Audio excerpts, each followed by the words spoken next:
let me show you how to integrate Mailchimp with Jotform's workflow system. So follow me to my desktop right now. Hey, what's up everyone? This is Jotform, and on this video, I'm going to show you how to integrate Mailchimp with Jotform's workflow system. That way you can add the contact from the approval system to your Mailchimp account. So let's get started. First thing we need to do is jump over to the workflow where we want to add the Mailchimp integration. In this case, I want to add the Mailchimp integration right at the beginning. So as soon as they fill out the first form to trigger the workflow, I want to add that contact to my Mailchimp account. So let me go ahead and remove this connection because I'm going to add the integration right here. So jump into the integrations tab, search for Mailchimp. Here it is. And we're going to select create a contact. So let's go ahead and drag this right here. Let's go ahead and connect it and continue the connection here. Okay, now let's set up the Mailchimp connection. So let's complete the settings by integrating Jotform with Mailchimp. So let's authenticate right here. Now I'm going to log in. So let's go ahead and select the account that I'm going to use. Here we go. Let's go ahead and log in.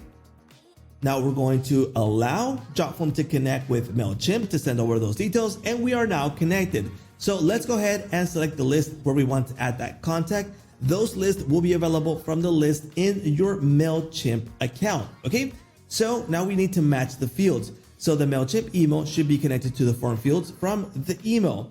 So that way it connects one with another. And we also have more available fields. For example, like the first name, we are going to connect it with the first name also from the form. So again, let's do this for the last name, and you can connect the elements one with another if you have them available. So if you need to add, for example, the city, and you are asking that in the form field, you can connect one with another. Okay.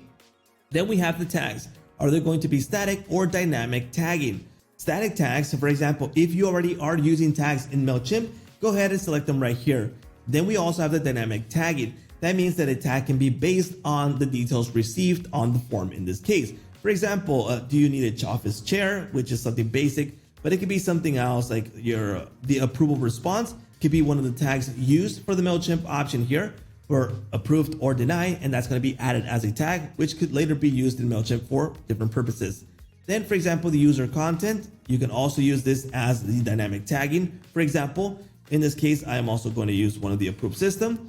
Email consent, do you want to send an opt-in email? Yes or no? The advanced settings, update existing contact. So if the contact already exists, it can update the details in case it changed.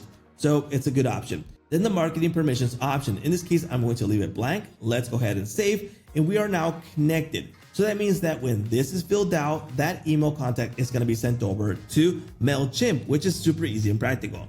So let me know here in the comments what you think about the Mailchimp integration and what you would like to see in the future. Don't forget to like, subscribe, and hit that little bell notification to get notified when new videos come out. And that's a wrap.